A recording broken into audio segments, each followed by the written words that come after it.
Hello viewers, welcome to food and life channel. मैं हूं दिशा और आज मैं आपके लिए लेकर आई हूं आयुर्वेद की सौगात।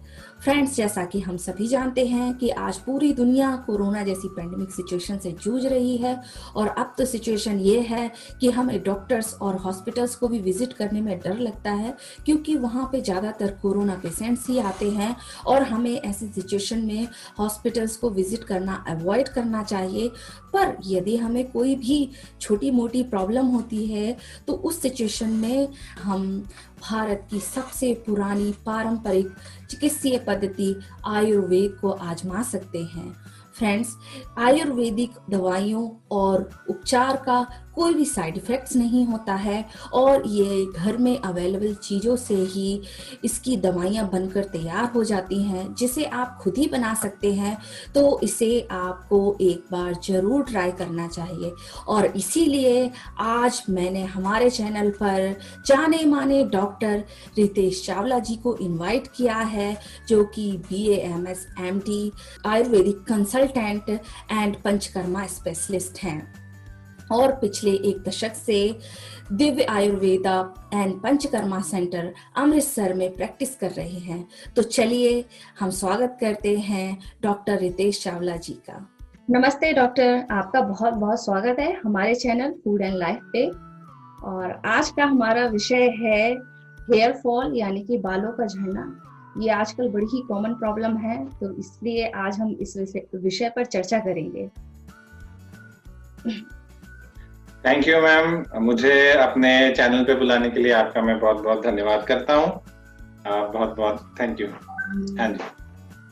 तो आज का मेरा सबसे पहला सवाल है आपसे, हमारे व्यूअर्स की ओर से, कि हमारे बाल झड़ने क्यों लगते हैं? इसके क्या क्या कारण होते हैं जिनकी वजह से बाल झड़ते हैं? बालों के झड़ने के वैसे तो बहुत सारे कारण हैं।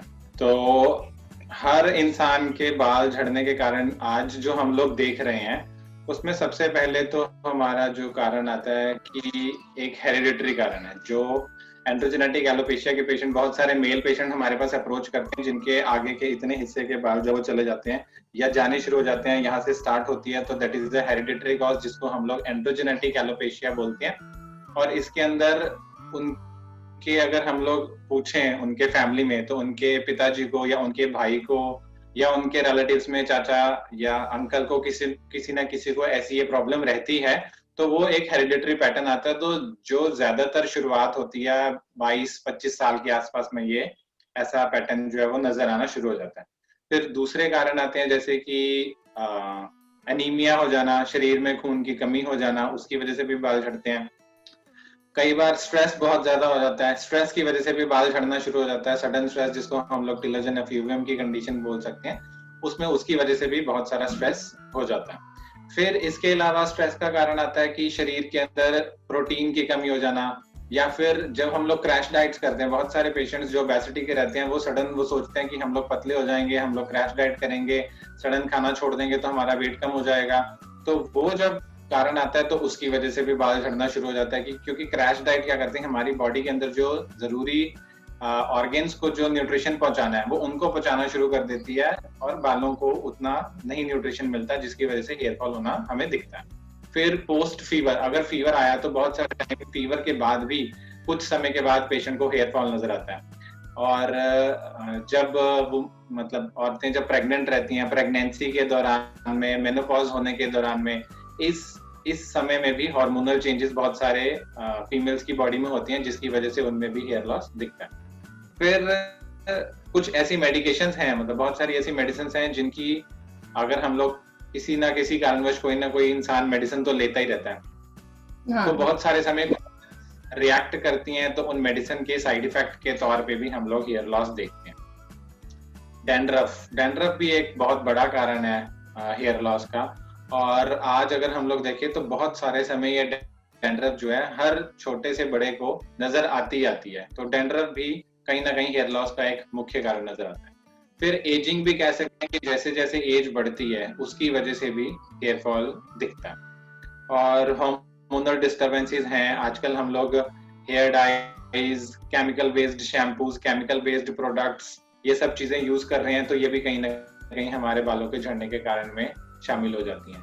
कैंसर के जो ट्रीटमेंट चलते हैं जैसे कीमोथेरेपी है, रेडियोथेरेपी है, तो इनकी वजह से भी बाल झड़ते हैं। और अगर फिर एलोपेशियाज में जाएंगे तो फिर स्कारिंग और नॉन स्कारिंग दो तरह के अलग अलग एलोपेशिया आते हैं, तो वो कभी अलग डिस्कस करेंगे, कंप्लीट चैप्टर लेंगे कि एलोपेशिया क्या है। तो ये एलोपेशिया जो है इनकी वजह से भी बाल झड़ते हैं।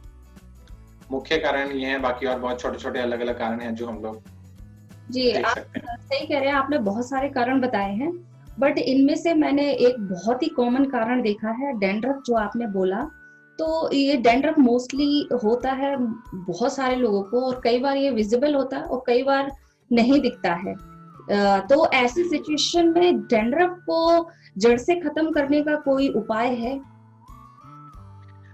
देखो, पहले तो हमें ये समझना चाहिए बेसिकली डैंड्रफ है क्या, क्योंकि अगर हम इसको सोचे कि जड़ से खत्म हो जाए तो कहीं ना कहीं हम ये एक्सपेक्ट कर रहे हैं कि हमारे बाल झड़ना बढ़ जाए, क्योंकि डैंड्रफ एक नेचुरल रिस्पॉन्स के तौर पे आती है। जैसे हमारी बॉडी, जैसे अगर हम लोग अपनी टंग की बात करें तो टंग के अंदर अगर मॉइस्चरनेस खत्म हो जाएगी तो हम बोल नहीं पाते अच्छे से।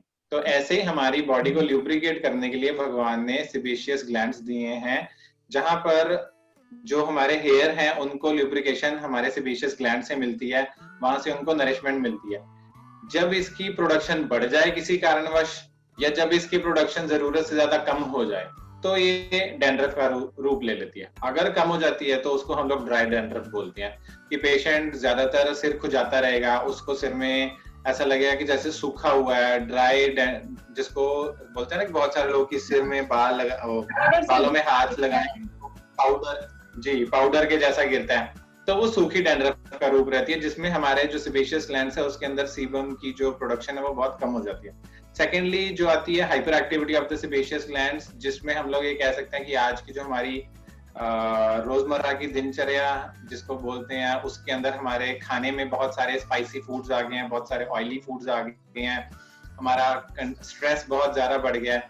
तो ये सब चीजें क्या करती हैं कि हमारे जो सेबेशियस ग्लैंड्स हैं उनकी एक्टिविटी को बढ़ा देती हैं, जिसकी वजह से सीबम की प्रोडक्शन ज्यादा होनी शुरू हो जाती है, और उस सीबम की प्रोडक्शन ज्यादा होने की वजह से जो हमारे स्वेट ग्लैंड्स हैं वो ओवर सीबम प्रोड्यूस करते हैं, और वो फिर ऑयली डैंड्रफ की तरफ चले जाते हैं। So one is dry dandruff and other is oily dandruff. एक नॉर्मल फिनोमिना में जब हमारे ये सिर के ऊपर निकलती है तो दैट इज नॉट डैंड्रफ, वो एक नॉर्मल हमारे हेयर को पोषण देने के लिए, उसको नरिशमेंट देने के लिए, उसको ल्यूब्रिकेशन देने के लिए, शाइन मिलने के लिए वो निकलती है। बट अगर इसकी प्रोडक्शन कम हुई तो ड्राई डैंड्रफ हो जाएगी, अगर ओवर प्रोडक्शन हुई तो उसकी वजह से ऑयली डैंड्रफ हो जाएगी।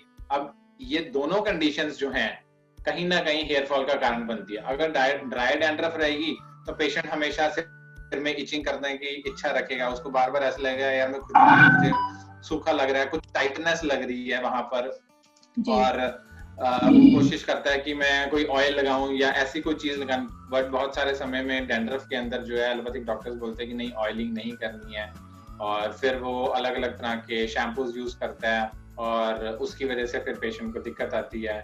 सेकेंडली एक कारण ये भी रहता है कि इसमें एक मैलासीजिया फरफर करके एक फंगस रहती है जो ऑयल के ऊपर जीवित रहती है, जिसका भोजन ऑयली है। तो जो लोग बहुत ज्यादा ऑयली फूड खाते हैं तो उनके अंदर ये मैलासीजिया फंगस की ग्रोथ बढ़ जाती है, और वो हमारे स्कैल्प के ऊपर जब फीड जो है उसकी वो ऑयल रहती है, तो हमारे जो स्कैल्प पे ओवर प्रोडक्शन होती है ऑयल की, वो उससे ग्रो करती है। और बहुत सारे टाइम जब पेशेंट हमारे पास में आता है तो वो आके कंप्लेन करता है कि सर ये सिर पे चिपचिपापन बहुत रहता है, ग्रीसी बनी रहती है और खुजली बहुत ज्यादा होती है। तो ऐसी कंडीशन के अंदर उसको बहुत सारे टाइम पता ही नहीं चलता कि उसके सिर पे हैवीनेस है, और जब हम लोग अपना पंचकर्म का ट्रीटमेंट करते हैं आफ्टर दैट जब हम उसको पूछते हैं तो उसका जो हैवीनेस है वो चला जाता है। तो बहुत सारे टाइम ये जो डैंड्रफ है एक डैंड्रफ की तरह ना ट्रीट करके हम लोग को इसको एज पर आयुर्वेदा की वातज है, कफज है, पित्तज है, पित्त कफज है, ये समझ के अगर हम लोग उस डैंड्रफ को ट्रीट करते हैं, या आपका जो नेचुरल फिनोमिना में जो हमारी बॉडी के अंदर सीबम प्रोडक्शन होनी चाहिए अगर हम लोग उसको नॉर्मल करते हैं, तो कहीं ना कहीं उसको ठीक करते ही पेशेंट का जो डैंड्रफ है वो ठीक हो जाता है। और ऐसा नहीं कह सकते कि ये सारी उम्र के लिए ठीक हो जाएगा, क्योंकि जब तक आपकी जो डाइटरी हैबिट्स हैं वो अच्छे से ठीक नहीं होंगी तो ये आता रहेगा। तो इसीलिए सबसे ज्यादा जरूरी हम लोग ये कहते हैं कि पेशेंट को आपका डाइट अच्छा होना चाहिए, क्योंकि जैसे डाइट अच्छा होगा आपकी ये चीज इंप्रूव हो सकती है। ओके, तो डैंड्रफ डायरेक्टली कनेक्टेड है हमारी डाइट से, हमारे फूड से, तो हमें हेल्दी फूड लेना चाहिए। जी जी। ऑयली डैंड्रफ है तो हमें ऑयली फूड हाँ, अवॉइड इसके करना अंदर हम जहाँ जहाँ पर ऑयल प्रोडक्शन बहुत ज्यादा हो रही है तो उस जगह पर हम लोग पेशेंट को रेकमेंड करते हैं कि आपका जो ऑयल कंटेनिंग फूड है वो थोड़ा सा कम होना चाहिए। है। आपको थोड़ा सा ड्राई फूड कंटेंट वाली आइटम्स लेंगे, जैसे जौ की रोटी ले सकते हैं आप, बाजरे की रोटी ले सकते हैं, गेहूं का इस्तेमाल कम करें, थोड़ी सी रोस्टेड चीजें जो है वो ज्यादा लें। और जहां पर हमें दिखता है कि ड्राई डैंड्रफ ज्यादा है, तो उस कंडीशन के अंदर हम लोग जो है पेशेंट को रेकमेंड करते हैं कि आप ऐसा नहीं कि ऑयल भर भर के लोगे, आप ऑयल का कंटेंट लोगे, बट ये थोड़ा नॉर्मल मॉडरेट अमाउंट में होना चाहिए। और इसमें आपको ऑयलिंग भी हम लोग रेकमेंड करते हैं, जी। बट सिंपल ऑयल की जगह हम लोग मेडिकेटेड ऑयल्स रेकमेंड करते हैं। वो मेडिकेटेड ऑयल्स क्या करते हैं कि पेशेंट की जो ड्राई डैंड्रफ है उसको इंप्रूव करने में उनकी मदद करते हैं। जी, तो मैं आपसे एक चीज पूछना चाहूंगी कि मैंने बहुत ही कॉमनली देखा है कि औरतों के बाल तो झड़ते ही हैं, पर आदमियों के बाल बहुत ज्यादा झड़ते हैं, यहाँ तक कि वो गंजेपन के शिकार हो जाते हैं। तो ऐसा क्यों होता है? जी बिल्कुल, अच्छा क्वेश्चन पूछा आपने, क्योंकि दोनों की जो शरीर की बनावट है वो डिफरेंट है। और पुरुषों में जो हार्मोन्स टेस्टोस्टेरोन रहता है वो स्त्रियों के कंपैरेटिव बहुत ज्यादा रहता है। और माना जाता है ऐसा कि जब शरीर के अंदर टेस्टोस्टेरोन की प्रोडक्शन बढ़ती है तो वो कहीं ना कहीं डाइहाइड्रोटेस्टोस्टेरोन में कन्वर्ट होता है, और उसकी कन्वर्जन की वजह से जो हेयर फॉल है वो बढ़ जाता है। ये चीज स्त्रियों में देखने के लिए कम मिलती है। स्त्रियों में उस हार्मोन की जो प्रोडक्शन है वो कम रहती है, इसकी वजह से उनके अंदर जो हेयर फॉल है वो कम दिखता है। सेकेंडली, हम ये कहें कि स्त्रियों में ये हेयर फॉल बिल्कुल ही नहीं दिखता है, ऐसा भी नहीं है। स्त्रियों के अंदर हेयर फॉल जब जैसे मैं पहले बता चुका हूँ कि हार्मोनल डिस्टरबेंस रहेगा, कहीं ना कहीं उनका अगर मासिक स्राव के अंदर कोई गड़बड़ी आ रही है तो उसकी वजह से भी हेयर फॉल होगा, ड्यूरिंग प्रेगनेंसी या पोस्ट प्रेगनेंसी भी हेयर फॉल होगा।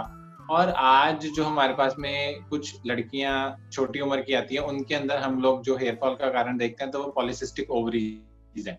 बहुत सारे समय ऐसा होता है कि पॉलीसिस्टिक ओवरीज की जो प्रॉब्लम रहती है वो जब आती है तो पेशेंट के शरीर में, उस फीमेल के शरीर में जो पुरुषों वाले हार्मोन है उनमें बढ़ोतरी देखी जाती है, या बहुत सारे टाइम उनमें इतनी ज्यादा अगर हम लोग रिपोर्ट्स करवाते हैं तो वो बड़े हुए ना भी हों, बट उसके अलावा जैसे जो पॉलीसिस्टिक के सिम्टम्स नजर आते हैं, जैसे वेट गेन होना, फेशियल हेयर ग्रोथ होना, एक्ने की प्रॉब्लम आना, और जो स्किन है उसका थोड़ा सा डार्क हो जाना, ये सब चीजें भी इंडिकेट करती हैं कि पेशेंट की बॉडी के अंदर कहीं ना कहीं हार्मोनल डिस्टरबेंस चल रहा है, और इसकी वजह से भी हमें उनके बालों का झड़ना हुआ नजर आता है। इसीलिए पुरुषों, आज हम ये कहें कि पुरुषों में ही बहुत ज्यादा रह गया तो ऐसा नहीं है, स्त्रियों में भी ये जो फीमेल पैटर्न हेयर लॉस है इसको हम लोग एंड्रोजन से ही रिलेट करते हैं, कि उनकी बॉडी के अंदर भी अगर एंड्रोजन्स बढ़ गए हैं, मेल हार्मोन्स बढ़ गए हैं, तो उसकी वजह से उनके भी इसी एरिया के जो बाल हैं वो ज्यादातर मतलब कम होते हुए नजर आते हैं, डेंसिटी कम होती हुई नजर आती है। और पुरुषों में ये इसलिए बहुत ज्यादा दिखता है क्योंकि उनका पूरा का पूरा ये एरिया खाली हो जाता है।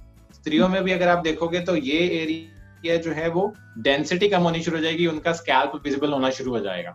तो ये इंडिकेट करता है कि पुरुषों के हार्मोन बढ़ गए हैं, और पुरुषों में इसीलिए जो हार्मोन बड़े होते हैं तो वो इंडिकेट करता है कि उनमें ज्यादातर ये दिक्कत दिखती है। तो फिर इन बालों को झड़ने से रोकने के लिए हम क्या क्या उपाय कर सकते हैं? बालों को झड़ने के रोकने के लिए सबसे पहले तो हमें उनके कारणों पे जाना पड़ेगा। हम लोग बहुत सारे समय होम रेमेडीज करते हैं और जानने की कोशिश करते हैं, भाई मैंने बहुत सारी होम रेमेडीज कर ली हैं, मैंने ये तेल लगा लिया, मैंने वो तेल लगा लिया, मैंने ऐसे खाया, बट वो बाल फिर भी झड़ना ठीक नहीं होते। वो क्यों ठीक नहीं होते? क्योंकि उसका जो सही कारण है वो एग्जैक्टली हमें समझ में नहीं आता। तो उस सही कारण को समझें पहले, कि अगर मान लिया आपके शरीर में पित्त बढ़ा हुआ है, मीन्स आपके बॉडी में हीट एलिमेंट बढ़ा हुआ है, और हीट एलिमेंट बढ़ने की वजह से अगर आपके हेयर फॉल हो रहा है तो उसके लिए आपको कुछ कूलेंट ऑयल्स चाहिए। तो उस समय अगर हम लोग सेसम ऑयल, सरसों का ऑयल, ये यूज करेंगे तो ऑलरेडी हीट बढ़ी हुई है शरीर के अंदर, और उस बढ़ी हुई हीट के अंदर आपने और गर्म चीज लगा दी तो हीट बढ़ी ना, तो हीट के बढ़ने की वजह से हेयर फॉल होना शुरू हो जाएगा। तो ऐसी कंडीशन में अगर आपको दिखता है कि पित्त की वजह से आपकी प्रॉब्लम आ रही है तो आपको कुछ ऐसी ठंडी चीजें खाने में भी इस्तेमाल करनी चाहिए, और लगाने में भी कोई ठंडा तेल इस्तेमाल करना है। जैसे कि कोकोनट ऑयल तो इजीली अवेलेबल है, हर एक के पास, हर एक के घर में किसी भी कॉस्मेटिक की शॉप पे जाके आप कोकोनट ऑयल बोल सकते हो। जी। तो आप कोकोनट ऑयल जो, अब इसमें भी आजकल थोड़ी सी वेरिएशन आ गई है, जो मैं देख रहा हूँ कि कोकोनट ऑयल भी, पिघला हुआ कोकोनट ऑयल भी हमेशा सर्दियों में जमता ही नहीं है, और जो ओरिजिनल ऑयल है वो हमेशा जमता है, तो उसकी तासीर ठंडी है। जो दूसरे ऑयल है उनमें कुछ ना कुछ केमिकल्स मिलाए हैं जिनकी वजह से वो सर्दियों में जमते नहीं है। तो हमें वो ऑयल यूज करना है जो थोड़ा सा सर्दियों में जमता है, ताकि जब हम उसको इस्तेमाल करें तो वो अपना कूलेंट इफेक्ट दिखाए। जी। इसी तरह से आप अगर खाने में थोड़ा सा किशमिश का इस्तेमाल करते हैं, धनिया का इस्तेमाल करते हैं, तो ये आपकी बॉडी के अंदर जो बढ़ा हुआ हीट है उसको कम करेगा। खाने में घृत का इस्तेमाल अगर हम लोग करते हैं, तो ये पित्त से रिलेटेड जो हेयर फॉल है वो उसको कम कर सकता है। अभी जी। हम लोग वातज हेयर फॉल की तरफ अगर आए हैं, तो बहुत सारे टाइम एक्स्ट्रा जब हम लोग बहुत तेज, कुछ कई लोग ऐसे होते हैं जिनका काम ही ट्रैवलिंग का रहता है, जो हमेशा बाइक पे ही ज्यादातर रहते हैं, जो हमेशा बसेस में ट्रैवल करते हैं, तो डायरेक्ट एयर जब उनके सिर पे पड़ती है तो वो वहां पर ड्राइनेस पैदा करती है, जो उनका एक हेयर फॉल का कारण बनता है। ओके। फिर जब फ्रिक्शन फ्रिक्शन जब हम लोग हेलमेट्स पहनते हैं तो वहां पर फ्रिक्शन आती है, रबिंग होती है, तो वहां पर एयर एलिमेंट बढ़ जाती है, जिसको हम लोग बोलते हैं कि बात बढ़ती है, उसकी वजह से भी जो है हेयर फॉल होने का कारण बनता है। तो ऐसी कंडीशन के अंदर अगर हम लोग थोड़ा सा ऐसा जो अच्छे से मॉइस्चनिंग इफेक्ट दे, और थोड़ा सा गर्म प्रकृति का, और जैसे तिल का तेल, ये सबसे अच्छा माना गया तिल का तेल, जिसको हम लोग बोलते हैं कि ये हेयर फॉल को सबसे अच्छा इम्प्रूव करता है। अगर ये वात की वजह से आया या कफ की वजह से आया, तो हम लोग अगर सीसम ऑयल का इस्तेमाल करें, उसके साथ में खाने के अंदर अगर हम लोग सफ़ेद तिल या काले तिल का इस्तेमाल करते हैं खाने में, तो ये हमारे वात से रिलेटेड हेयर फॉल को भी इम्प्रूव करते हैं और कफ से रिलेटेड हेयर फॉल को भी इम्प्रूव करते हैं।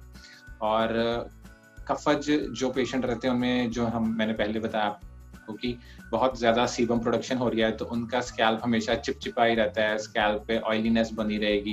पेशेंट हमेशा बोलता है कि सर मेरी स्किन जो है ना वो ऑयली सी ही दिखती है, और ऑयल हमेशा निकलता ही रहता है। मैं जितना भी, जैसे आज मैंने अगर सिर धोया और मैंने ऑयल नहीं भी लगाया, तो अगले दिन मुझे ऐसा लगेगा कि उसमें ऑयल बहुत ज़्यादा आ गया। जी। तो ऐसी कंडीशन के अंदर अगर हम लोग फिर से वही चीज़ कि थोड़ा सा आपको आपका डाइजेशन ठीक रखना है। बहुत सारे टाइम खाना प्रॉपर समय पे नहीं हो पाता, जागना और उठना सही समय पर नहीं हो पाता, तो ये भी हमारे वात पित्त कफ को डिस्टर्ब करते हैं। सो अगर हमें कफज हेयर फॉल दिखता है तो हम लोग वहाँ बोलते हैं कि आपको थोड़ा सा रुक्ष अन्न खाना है, जिसमें हम लोग ये कह सकते हैं कि ज्वार, बाजरा, मक्का, इनकी अगर आप रोटी खाओगे या इनसे बनी हुई चीजें अगर आप खाओगे, काले चने का इस्तेमाल करोगे, तो ये आपके शरीर में जो जो ऑयलीनेस आ रही है उसको कम करेंगे। फिर हम लोग अगर आप त्रिफला एक बहुत इजीली अवेलेबल आयुर्वेदिक हर्ब है, जिसमें हरड़, बहेड़ा और आंवला, ये बहुत सारा, ये तीनों दवाइयों को अगर हम लोग इकट्ठा मिला दें तो ये त्रिफला बन जाता है, और ये बहुत इजीली आप इंटरनेट पे सर्च करोगे तो बहुत इजीली अवेलेबल है। अगर हम इसका भी इस्तेमाल करते हैं, खाने में भी थोड़ा इसका इस्तेमाल करें, और अगर इसके साथ में शिकाकाई, रीठा और भृंगराज, इनको ओवरनाइट पानी में सोख करके अगले दिन अगर हम लोग इनका डिकॉक्शन तैयार करें, और उस डिकॉक्शन से अगर हम लोग सिर धोना शुरू करते हैं, तो उससे भी जो कफज हेयर फॉल की प्रॉब्लम आ रही है, जो ऑयलीनेस की वजह से हेयर फॉल की प्रॉब्लम आ रही है, वो हेयर फॉल इम्प्रूव हो जाती है। ओके। खाने के अंदर हम लोग कहें कि बहुत सारे टाइम जंक फूड जो है वो खाया जाता है, तो जंक फूड का इस्तेमाल कम से कम किया जाए, जी। और ग्रीन लीफी वेजिटेबल्स, जो फ्रेश फ्रूट्स मिलते हैं, इनका इस्तेमाल अगर हम लोग अच्छे से करते हैं, आपका वाटर इनटेक अच्छा रहना चाहिए। सबसे सबसे बड़ी बात तो ये है कि जो भूख है ना, बहुत सारे समय पेशेंट ऐसा करता है कि जब भूख लगी है तो वो काम में बिजी रहता है, और जब भूख खत्म हो जाती है तो उसको खाना नजर आता है, तो वो खाना खाने के लिए बैठ जाता है। तो हम्म। अगर ऐसा भी करते हैं तो ये कहीं ना कहीं हमारी डाइजेशन को वीक करता है, और अगर डाइजेशन अच्छी नहीं होगी तो हमारी जो भी फॉर्मेशन होगी अच्छी टिश्यू बनने के लिए, वो प्रॉपरली नहीं होगी, तो उसकी वजह से हेयर फॉल होगा ही होगा। तो खाने में आपका हेल्दी फूड रहना चाहिए, फ्रेश फ्रूट्स आपके बहुत सारे होने चाहिए, आपके ग्रीन लीफी वेजिटेबल्स जिसको हम लोग सैलेड्स बोलते हैं। तो चाहे आप एक चपाती कम खाओ, उसकी जगह पर आपको अगर फ्रूट्स और सैलेड्स अवेलेबल हैं तो उन फ्रूट्स और सैलेड्स का इस्तेमाल आप ज़्यादा करो। खाने में जो नमक है उसका इस्तेमाल बहुत ज़्यादा नहीं होना चाहिए, पाकिस्तानी नमक का इस्तेमाल कीजिए, और कम। बहुत सारे लोग बहुत तीखी मिर्चें और तली हुई चीज़ें ये सब चीजें ज्यादा खाते हैं, अगर इसका इस्तेमाल कम करेंगे तो ये भी हमारा हेयर फॉल इम्प्रूव करने में मदद करता है। रात को देर तक जागना, देर तक फोन के साथ लगे रहना, आई स्ट्रेन पड़ता है उससे, और जब हम रात को देर तक जागते हैं तो वायु जो है हमारी बिगड़ जाती है, और अगर हम लोग सुबह लेट से उठेंगे तो कफ का डिस्टर्बेंस रहेगा। तो इन चीज़ों को भी हमें ध्यान में रखना है कि जो हमें हमारे ट्रेडिशन में हमें मिला हुआ है कि early to bed and early to rise, तो अगर हम लोग थोड़ा इसको भी फॉलो करते हैं तो उससे भी हमारे हेयर फॉल इम्प्रूव होते हुए नजर आ जाते हैं। तो हेयर फॉल की प्रॉब्लम काफी हद तक हमारे डाइजेशन सिस्टम से भी रिलेटेड है। तो डॉक्टर, इसके अलावा हम और कौन कौन से उपाय कर सकते हैं जिससे कि हमारा हेयर फॉल रुक जाए या कंट्रोल हो जाए और हेयर ग्रोथ बढ़ जाए? सबसे अच्छा तो यह है कि जो शैम्पूस हम लोग इस्तेमाल करते हैं, बहुत सारे टाइम केमिकल्स बड़े शैम्पू होते हैं, और बहुत सारे पेशेंट जब मैं बात करता हूँ तो वो क्या करते हैं कि सीधी शैम्पू की बोतल सिर पे ऐसे उड़ेली और फिर ऐसे ऐसे मल के वो उसको करेंगे। तो ये तो डायरेक्टली, कुछ पीछे एक पेशेंट आया था, वो उसके एक हिस्से पे ही थोड़ी सी इचिंग और डैंड्रफ जो है वो प्रॉब्लम थी, एंड जब उससे पूछा गया तो बोलता है कि सर मैं तो ऐसे ही बोतल उड़ेल दी और उसके बाद ऐसे ऐसे साफ कर दिया। तो मैंने बोला कि थोड़े दिन के लिए शैम्पू बंद करते हैं, और मेडिसिन दी तो उससे वो ठीक हो गया। शैम्पू की जगह उसको बोला कि डाइल्यूट करके मेडिकेटेड, जैसे अभी मैंने बताया आपको कि त्रिफला, रीठा, शिकाकाई, इनका अगर हम लोग डिकॉक्शन बना के पेशेंट को दें तो थोड़ा डिफिकल्ट लगता है पेशेंट को, क्योंकि उतनी झाग नहीं बनाता, तो उससे पेशेंट को अच्छा नहीं लगता। तो हम लोग फिर भी यही रिकमेंड करते हैं कि आप फिलहाल, क्योंकि आपको इसकी शैम्पू की एलर्जी हो रही है, तो आप शैम्पू थोड़े दिन के लिए बंद करो। उससे अगर हम लोग उसकी एवज में अगर हम लोग ये वाला डिकॉक्शन यूज करते हैं तो उससे अच्छा फायदा मिलता है। तो सबसे पहले तो बहुत हार्श शैम्पूस का जो अभी मैंने बताया आपको, वैसे इस्तेमाल मत करें। थोड़ा सा पानी लें, उसके अंदर डाइल्यूट करें, और डाइल्यूटेड शैम्पू को आप सिर पे मलें। या फिर हम लोग ये कर सकते हैं कि बेसन और दही, इसका इस्तेमाल, मतलब बेसन के बीच, दही के बीच में अगर हम लोग बेसन बना के, बेसन मिला के उसका पेस्ट बना दें, उस पेस्ट से अगर हम लोग अपने बालों को धोते हैं तो वो अच्छा इफेक्ट देता है। अगर डैंड्रफ ज्यादा रहती है तो हम लोग कर्ड का इस्तेमाल बोलते हैं कि दही ले लो, दही के अंदर आप थोड़ा जौ का आटा मिला सकते हो, जौ का आटा मिला के आप उसको सिर पे लगा लो, उससे उसकी मसाज करके आप 15-20 मिनट के बाद सिर धो, तो उससे भी बालों में जो ऑयली डैंड्रफ रहती है वो कम हो जाती है। फिर हम लोग मुल्तानी मिट्टी का इस्तेमाल कर सकते हैं। अगर मुल्तानी मिट्टी मिल जाए तो उसको आप रात भर पानी में सोख करके रखो, सुबह वो फूल जाती है। उस फूली हुई मिट्टी से अगर आप सिर धोते हो तो बाल भी अच्छे मुलायम और चमकीले हो जाते हैं, और केमिकल का इफेक्ट भी खत्म हो जाता है। फिर खाने के अंदर हम लोग आंवला का इस्तेमाल करवा सकते हैं कि आंवला आप पाउडर फॉर्म में लें, या फिर आंवले का प्रयोग आप मुरब्बे के रूप में करना चाहते हैं तो मुरब्बे के रूप में करें। इसको आप पानी के साथ ले सकते हैं, दिन में 2 बार 1-1 चम्मच भी लेंगे तो आपके लिए अच्छा है, या 1-1 मुरब्बा सुबह शाम खाएं, वो भी बालों के लिए अच्छा रहता है। और जो सफ़ेद तिल रहते हैं, उसको चाहे आप सफ़ेद तिल लेके उसको पाउडर बना लें, आप 100 ग्राम सफ़ेद तिल ले लें, 100 ग्राम आप मिश्री का पाउडर ले लें, उसमें से उसके अंदर आप 5 to 10 ग्राम आप जो इलायची रहती है उसको डाल दें, इसको ग्राइंड करके पाउडर बना लें, और इसको आप दूध के साथ या नॉर्मल पानी के साथ भी सेवन कर सकते हैं। तो ये भी एक बालों को थोड़ा नरिश करने के लिए मदद करता है। और फिर अगर हम लोग थोड़ा मेडिसिनल की तरफ जाएं तो भृंगराज, एक जिसको king of herbs, hair herbs बोला गया, तो अगर हम लोग भृंगराज का पाउडर मिल जाए अगर हमें, तो भृंगराज का पाउडर लेके उसके अंदर आंवला का पाउडर मिक्स करें, दोनों को सम भाग, मतलब इक्वल क्वांटिटी में मिक्स करके आप चाहे तो उसका पानी के साथ पेस्ट बना के सिर पे अगर आप उसको हेयर पैक की तरह इस्तेमाल करते हैं तो वो भी आपका हेयर फॉल कम करने में मदद करता है। और फिर कुछ मुलट्ठी भी इजीली अवेलेबल रहती है, आप उसको भी उबाल कर, अगर आप चाहे तो उसका उबालने के लिए आप सिंपल चाय बना के लें, वो भी आपको फायदा करेगी। या फिर उस पानी के अंदर आप दूध डाल दें, और वो पूरा का पूरा शीर पाक जिसको बोलते हैं, कि एक भाग हम ये ले लेंगे, मुलट्ठी ले लेंगे, उसमें 1 कप पानी डाला, 1 कप दूध डाला, और 2 to 5 ग्राम आप मुलट्ठी ले लो, उसमें 100-150 ml पानी, 100-150 ml दूध डालो, और जब ये सारा उबल के सिर्फ दूध ही बचे तो उसको भी अगर आप छान के पीते हैं तो ये भी आपका हेयर फॉल इम्प्रूव करने में आपकी मदद करता है जी। और ये कुछ होम रेमेडीज हैं जो आप कर सकते हैं। बाकी बाकी डॉक्टर, इनके अलावा भी क्या कुछ बातें हैं जिन्हें हमें ध्यान में रखना चाहिए?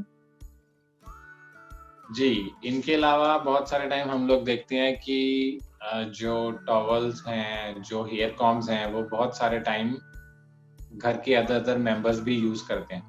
तो जी। अगर किसी को स्कैल्प में कोई फंगल इन्फेक्शन की प्रॉब्लम है या स्कैल्प में कोई इन्फेक्शन है, तो अगर आप टॉवल्स एक दूसरे के यूज करेंगे तो वो प्रॉब्लम एक से दूसरे में जाती है। या फिर जो कॉम्स हैं हम लोग शेयर करते हैं, तो कई बार पेशेंट को जो फंगल इन्फेक्शन रहती है वो दूसरे को भी होने के चांस रहते हैं। तो कॉम्स का प्रयोग जो है वो आप अपने लिए ही यूज, अपनी कॉम भी रखनी चाहिए, टॉवल एक दूसरे के साथ शेयर नहीं करना चाहिए। बहुत सारे टाइम फीमेल्स सिर धोने के बाद में बालों को टॉवल से झटकती हैं, तो वो झटकने की वजह से भी बहुत सारे समय बाल बीच में से टूट जाते हैं। तो उसका भी आप जो है थोड़ा ध्यान रखें कि आप उसको प्रेस करके ऐसे टॉवल के बीच में ऐसे दबा के बाल सुखाएं रादर देन झटकने से। और लगातार जो है ऑयल का इस्तेमाल हम लोग बहुत कम करते हैं आजकल। जो हम लोग के पास पेशेंट आते हैं वो लोग ज्यादातर ऐसे ऑयल इस्तेमाल करते हैं जिसमें ऑयल के नाम पे ऑयल है ही नहीं। जैसे उनमें liquid paraffin, light liquid paraffin नाम का एक केमिकल बेस्ड, जिसको आप बोल सकते हो कि पेट्रोलियम प्रोडक्ट है।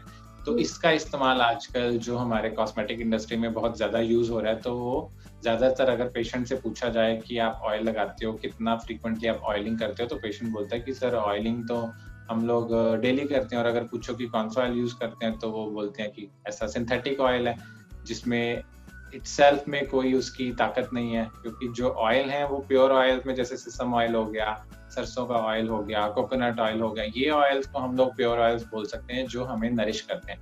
बट अगर हम लोग लाइट लिक्विड पैराफिन वाला ऑयल यूज करेंगे तो वो सिर्फ एक आपको एक फीलिंग देने के लिए कि आप ऑयल यूज कर रहे हो, अदरवाइज आप इसमें ऑयल यूज नहीं कर रहे हो। तो प्रेफर करना चाहिए कि ऑयलिंग आपकी वीकली ट्वाइस और थ्राइस तो हो ही जानी चाहिए। और अगर नहीं होती है तो एटलीस्ट हफ्ते में एक बार तो करनी ही करनी है। और अगर आप ये ऑयल का यूज करते हो तो ये भी आपको आपके बालों के लिए अच्छा रहता है। इंटरनली भी आप थोड़ा घी का इस्तेमाल करें तो ये भी आपको थोड़ा बालों को झड़ने में मदद करता है। बट अगर बहुत सारे लोग ये सोचते हैं कि घी खाने से मोटे होते हैं, तो ऐसा नहीं है, घी खाने से मोटे नहीं होते हैं। आप काऊ का घी लोगे तो वो डेफिनेटली आपको मोटा नहीं करेगा, बट आपकी बॉडी को अच्छे से ताकत देगा और आपकी इनर हेल्थ को और आपकी ब्यूटी को इम्प्रूव करेगा। अच्छा डॉक्टर, यहाँ पर मैं आपके साथ अपनी पर्सनल एक्सपीरियंस शेयर करना चाहूंगी। तो जब भी मैं अपने बालों में ऑयल अप्लाई करती हूँ, जब भी, तो हेयर फॉल उस टाइम पे बहुत होता है। तो ये नॉर्मल है या फिर एबनॉर्मल है? ये ऑयल का प्रॉब्लम है या मेरे बालों का है, या किस मतलब एग्जैक्ट प्रॉब्लम में? मुझे डर लगता है ऑयलिंग करने से। देखो, इसमें ऐसा होता है कि अगर मैं एक एग्जांपल देता हूँ कि खेत में बहुत सारा अच्छा धान लगा हुआ है, गन्ने लगे हुए हैं, और आंधी आई है, उसकी वजह से फसल गिर गई है। तो पेशेंट समझ, वो जो किसान है वो देखता है कि यार मेरे तो जो फसल है वो गिर गई है, अब मैं इसको ऐसे ही रहने देता हूँ तो ये बढ़ेगी। तो ये हमारी भ्रांति है, वो बढ़ने वाली नहीं है क्योंकि वो रूट से निकल चुकी है। ठीक है, ऐसे ही हमारे बाल, जो जो लोग ऑयल करने से डरते हैं, जो लोग कॉम्ब करने से डरते हैं, बहुत सारे पेशेंट आते हैं जो आके मुझे कंप्लेंट करते हैं कि नहीं सर, मैं तो शैम्पू एक हफ्ते बाद करती हूँ, या मैं शैम्पू या ऑयलिंग में एक हफ्ते बाद करता हूँ, मैं रोज कंघी नहीं करता हूँ, मुझे डर लगता है, मेरे बाल रोज झड़ते हैं। तो उसका बेसिक प्रॉब्लम इंटरनल प्रॉब्लम है आपका, कि इंटरनली बॉडी के अंदर हमारे कहीं ना कुछ न्यूट्रिएंट्स लैक हो रही हैं, जिसकी वजह से हमारा हेयर फॉल हो रहा है। अब हम लोग रेगुलर कॉम्ब वगैरह करते हैं तो उस समय इतना हेयर फॉल नहीं दिखता, बट जब हम लोग फ्रिक्शन दे के ऑयलिंग करनी शुरू करते हैं, तो ऑयलिंग जब हम करेंगे तो जो वीकेंड हेयर रूट्स हैं, जो ऑलमोस्ट डिटैच की तरफ हैं, जो रूट्स से डिटैच हो चुकी हैं, वो हेयर फॉल होते हुए दिखेंगे ही दिखेंगे। और पेशेंट को ऐसा लगता है कि जब भी मैं ऑयल करता हूँ सिर्फ तभी ज्यादा दिखते हैं, आगे पीछे तो दिखते नहीं है। तो वो तो ऑलरेडी हेयर रूट से डिटैच हो चुके हैं, वो तो गिरने ही वाले हैं। आप आज हाथ लगाओ, आप कल हाथ लगाओ, परसों हाथ लगाओ, जब तक वो स्किन की लेयर्स में फंसे हुए हैं तब तक वो वहां रहेंगे, वो गिरेंगे नहीं। और जैसे ही आपने उसको अच्छे से थोड़ा सा भी ट्रैक्शन दिया, थोड़ा सा भी आपने उसको पुल किया, तो वो निकल के बाहर आ जाएंगे। सो इसीलिए इनिशियली जब हम लोग ट्रीटमेंट शुरू करते हैं पेशेंट का, तो हम पेशेंट को बोलते हैं पहले ही कि इनिशियल कुछ दिनों तक आपको ऐसा लगेगा कि आपका जो हेयर फॉल है वो थोड़ा बढ़ा हुआ दिख रहा है, क्योंकि जब आप ऑयलिंग करोगे, शैम्पूइंग करोगे, तो उसमें आपको हेयर फॉल दिखेंगे। तो वो थोड़े दिन के अंदर 10-15 डेज के अंदर वो ऑटोमेटिकली कम होने शुरू हो जाते हैं, क्योंकि इंटरनली मेडिसिन भी जानी शुरू हो गई है, उसने इंटरनल सिस्टम को स्ट्रॉन्ग करना शुरू किया। हेयर रूट्स को जो वीक हैं, जो डिटैच हो चुकी हैं, उनको हम किसी भी तरह से बचा नहीं सकते, वो जाने ही वाले। वहां से नया बाल निकल के आने की तैयारी में है तो वो आएगा। सो इसीलिए जो नया बाल है वो और ओल्ड बाल को पुश करके वो बाहर फेंकने का काम करता है, तो वो जाएगा तो नया निकल के आएगा।